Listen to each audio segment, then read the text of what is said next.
Hey guys, what's up? It's Megan here, and I hope you had a lovely week. I know I did. I went on my leadership retreat, my first one ever, and I have to say it was absolutely amazing. We went to Vashon Island in Washington. Hope I'm saying that right. I got to go on a ferry, first time ever. I had an amazing time with all the awesome leaders on the UWT campus, and I got to meet so many people. I grew closer with my new coworkers. We did some awesome challenges. There was one point where I had to be blind and had to have my team lead me around. So I got really comfortable with my team that those 2 days. So that was pretty fun, and it's just a beautiful place. I'm gonna try to put the videos in near the end of this one so you guys can kind of see, because I just love showing off Washington beauty. If any of you guys have never been here, it's absolutely incredible. I've lived here about 6 years, and I still get amazed at the place I live. Alright, so that's a little bit of what I did this week. As you guys may have heard on my previous video, I am starting a new vlog series called Raw vs. Smackdown, and the title basically sums it up. Each week, I'm going to watch Raw and Smackdown like I normally do, but I'm going to look at each show, talk about the highs and lows of each one, and at the end of the video, I'm going to see, in my own opinion, which show did the best that week. And I'm going to do that. I'm going to try to do that every week and see which show comes out on top. And like I said, this is my opinion. If you guys, there's going to be other people that have different opinions of me, that's fine. Just this is what I think, and if you guys have a comment about it, or if you think I left something out, or if you want to debate with me nicely and civilly, leave a comment below. I would love to talk with you guys, and maybe you guys will change my mind. You never know. Alright, so going into Raw, I think they actually did really well this week. The last few weeks, SmackDown has kind of been edging them out in the ratings. Not the ratings, but just the product. I feel like SmackDown's been doing a little bit better. But this week they did actually really well. I really enjoyed the women's segments. I love that Raw opened up with the women. I love that they opened with a women's match, triple threat. And I really enjoyed that, especially that Nia Jax did not have she kind of did have a squash match, but it wasn't like the normal one she's been having with just local competitors and matches done in 2 seconds. She got in the ring with Alicia Fox, and Alicia Fox, she could actually hold her own until, of course, Nia, being the badass she was, took charge. And that spear through the barricade was incredible, and it definitely deserved those holy shit chants that they got. And I was very amazed that that was getting said in a female match, which hasn't been done in a while. And also going on to the triple threat match, I do want to give praise to Dana Brooks. She's really been improving lately, and it's shown. I don't think she's championship material yet. I think that it was right not to have her win the triple threat match. She really still needs to build up on her wrestling, on all of that, before she's actually ready to be in the title picture. So I'm kind of glad Sasha won. I'm a little disappointed Bayley didn't, but I know Bayley down the line is going to hold the title soon. So it's just a matter of waiting, and fingers crossed that it leads to an awesome match with Sasha Banks. Maybe reminiscent of their takeover matches. Maybe another Iron Woman match would be pretty cool. So A+ on the women's segments this week with Raw. Woo, because you kind of been lacking there. Sorry. Alright, so one of the things I didn't really like, or that kind of turned me off really, was I'm just not a fan of Bo Dallas. And when he came out with the sign that was reminiscent of Trump's sign, that definitely turned me off. I'm sorry, I'm just not a Bo Dallas fan. And the segment in his match, a squash match, I ended up going into the kitchen making dinner. I'm not a fan of his. I just can't. And I think, you know what, if WWE wanted to promote him a little more, maybe they couldn't give him a better match. So I think WWE kind of dropped the ball a little bit on that one. And they also dropped the ball a little bit with Jack Swagger and Jinder Mahal. I'm really glad that Swagger is back on SmackDown, and I'm going to talk about that a little bit later on when I'm discussing the show. So I was a little disappointed with his match because Jack Swagger has a lot of potential, and he's proven that potential at being a top guy. That I feel like WWE's wasting that talent. Okay, so another high point was, of course, the announced team. I feel like ever since the brand split, that having Corey Graves and Brian Saxton on the Raw team with Michael Cole has really helped the commentary thrive a little bit more. I was not a big fan of Jerry Lawler's. I think his commentary is definitely not what the new era is about. And having Brian Saxton and Corey Graves, two announcers that came from NXT, where the new era is basically starting, adds a new breath of fresh air to the division. And I love their bantering back and forth. I love Corey Graves, and I love him as a wrestler, and he is awesome as a commentator, and I'm so glad that he stayed on with WWE to do that, and I'm glad that they gave him that chance because he is absolutely killing it. And of course, I love Michael Cole. Okay, I know he gets a lot of hate. Michael Cole's awesome. I'm sorry, I love him. He's so cool, and I've met him before, and he's just a sweetheart, and I love him. Plus, he's a journalist like me, like what I want to be. So there's that. Okay, also going on to the tag teams on Raw, I did like the Club and the New Day match. I love the New Day. I love their segments. They always make me laugh, and they make me enjoy it so much. I haven't tried Bootios, but I really, really want to try them now. And whenever they're getting into that WWE World Tag Team Champions, if I'm by myself in my place, I legit do the dance with them, and I have no shame doing that. And I wish I could move as well as Biggie. And I'm very surprised a man that size can move that well. So kudos to you, Biggie. Keep doing you. I also want to praise Enzo and Cass. I know they weren't in a tag match, but I really enjoyed the singles competition that Enzo was in, and it's showing that he's a good tag team partner, but he can hold his own as a singles competitor, which is good. So in case the team ever breaks up, God forbid they do, I hope WWE keeps them for a long, long time because they are so good together. But it shows that both of them can work well on their own. They can be superstars without being together, and I think that's really important, so that they can go after the singles titles, they can go after singles careers, and they can still get back together because they have that awesome chemistry. And I just love their in-ring promos. They are awesome. Big Cass has gotten me in trouble because now every time I want to spell soft, I spell S-A-W, and I have to stop myself. Like, okay, that's not how you spell soft in civilized society. So thank you so much for that, Cass, because you're getting me in trouble with the people that read my fan fictions, because if I put soft and I forget to do that, they're like, oh, you have a spelling mistake. So thanks for that. Okay, going on to I also want to talk about the Chris Jericho highlight reel. Absolutely amazing as always. I love Chris Jericho. Anything he actually does, I love. I love his Gift of Jericho character that he has going on, and he's just a favorite of mine.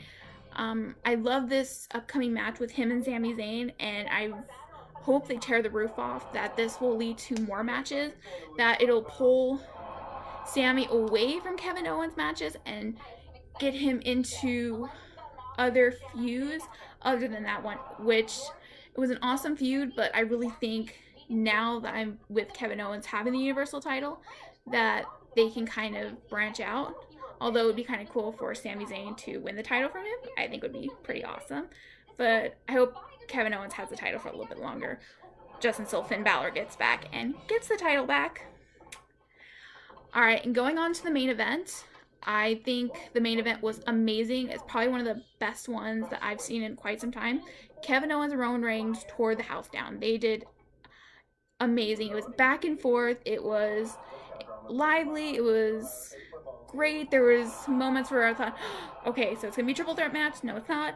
It was incredible, and even though I love Roman Reigns, I'm really glad that he actually didn't win the match. I did just want Seth Rollins versus Kevin Owens. The only reason is because it's been Roman and Seth in the title picture for months now. And while I love both of them, I really think that there needs to be other competitors taking spots that needs to step up and get in the title picture besides those two. I know they can handle it.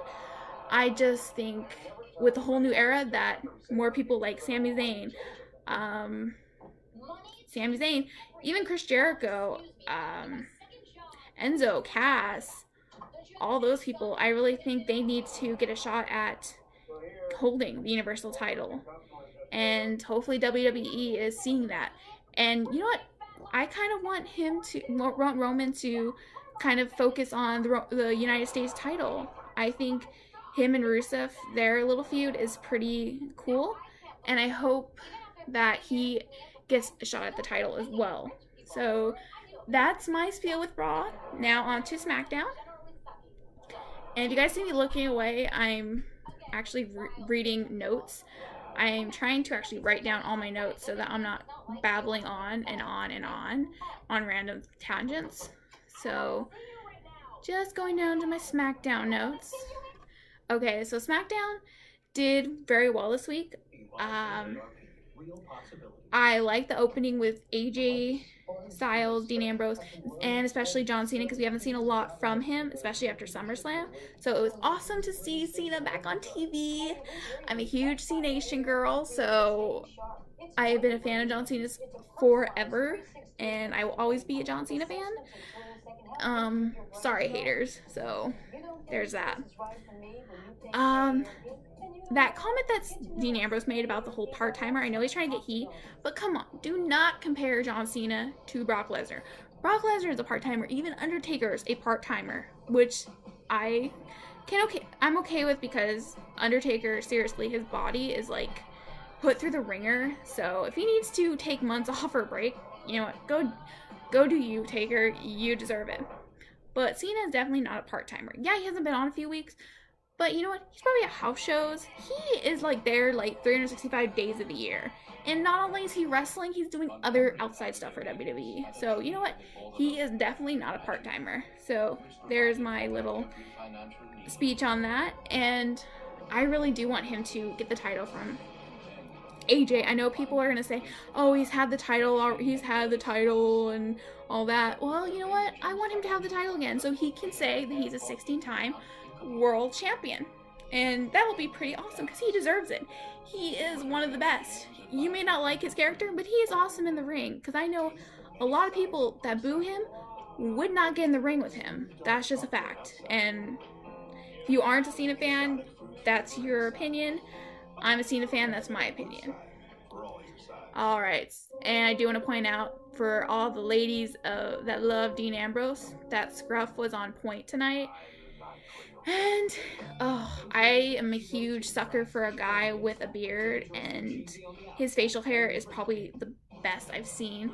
And especially with the scraggly, wet hair, that's like the ultimate bad boy fantasy. I know you women will agree with me. And, alright, going off of that, the women's match was amazing. This is another reason why SmackDown is killing it with the women's division. They had a fatal 5-way match. They had every single woman except for Becky Lynch, who was still out there, in a match on SmackDown. And it was an amazing match. The only thing is, I love Alexa Bliss. I wish it had been Naomi that won the number 1 contendership.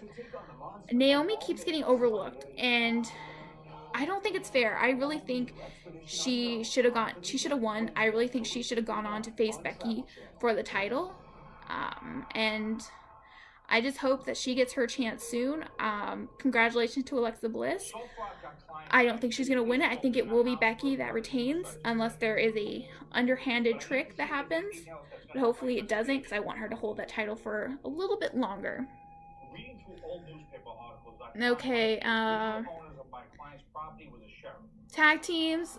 the tag team match was awesome that night. I, I'm kind of becoming a fan of the Hype Bros. I've been a fan of Zack Ryder's for a while, so seeing him get more TV time is amazing. Same with Heath Slater. I am a big fan of Heath Slater, and I love his free agent gimmick that was happening. And it amused me, especially with like all of his 16 kids and his the saying where he's like, Beulah, we're getting the double wide. It's hilarious to me, and he just makes me laugh, and I love the Usos their heel turn. I think it's pretty cool. I kind of like it when good guys go bad. I don't know why, but it's pretty cool. And I hope that this new aggressive streak, I hope that gets them into the title picture. It would be awesome to see them hold the tag team titles again. And I loved seeing Jack Swagger on the blue brand.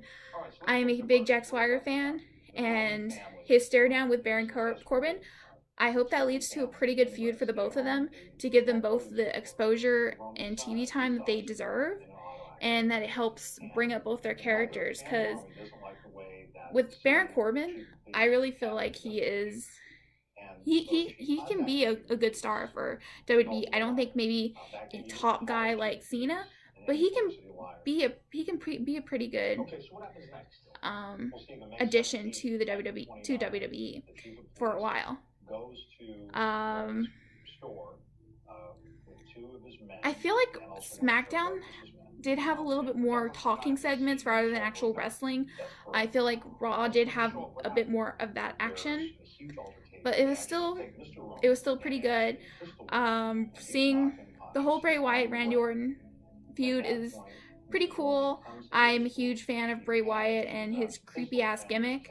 So hopefully we'll get to see them compete soon and not have Orton get injured or have the matches get canceled, and that it leads to a pretty cool match.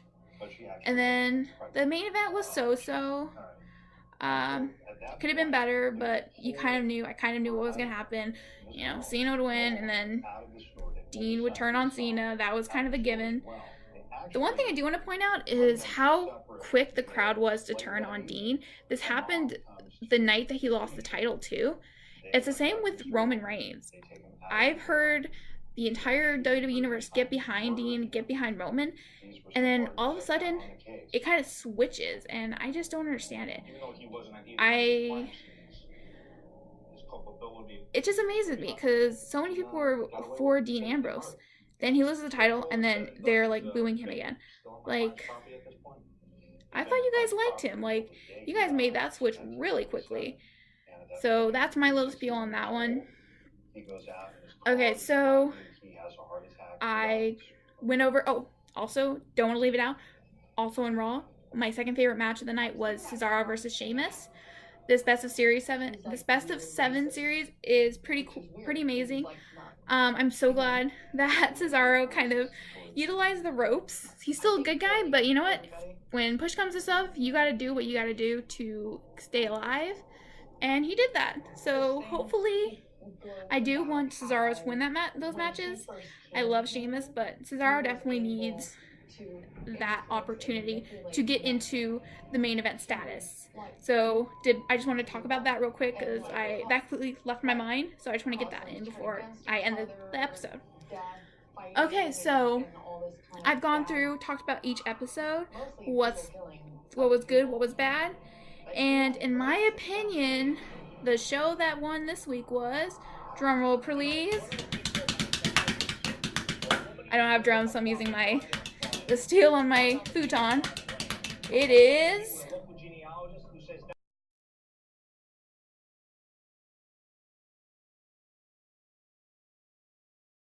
Raw won. Woo! Yes, so in my opinion, the brand that came out this week was Raw.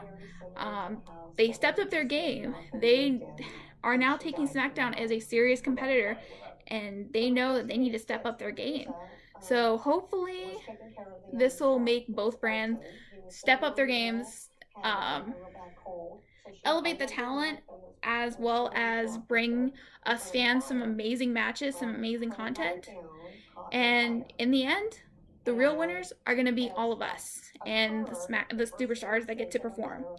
So that was my first ever episode of my vlog series. I hope you guys liked it. I know I kind of like I said, I'm still new to the whole vlogging. I will get better. Please give me a chance, guys. Don't doubt me. Have faith. Please have faith. And also, on another note, I know I do say a lot. I notice that in my videos. I'm trying not to say that. I've had to go through a few times already and restarting this video because I say I also say like a lot. I'm trying not to say those, so bear with me on those. I'm gonna do better in the future, I promise. So if you guys want to like this video, that would be awesome. If you guys want to subscribe, that would be even better. Drop a comment, anything you guys want to talk about, and I will hopefully try and get the next video out next week. Maybe I'll do another video as well and talk about something else I love, like maybe Supernatural for all you people that love Supernatural, or Walking Dead. I mean, we are getting close to the premiere date for season 7, and I am so excited, especially to see who Negan kills. That's been, oh my god, that's been on my mind ever since the last episode. Like, I am legit freaking out. I just hope it's not Daryl. If they kill Daryl, I'm done. So maybe I'll talk about that next week, and I will get out my Raw versus Smackdown episode next week as well. So hope you guys have an amazing rest of your weekend. Have a lovely, beautiful Sunday, and as always, keep it tight.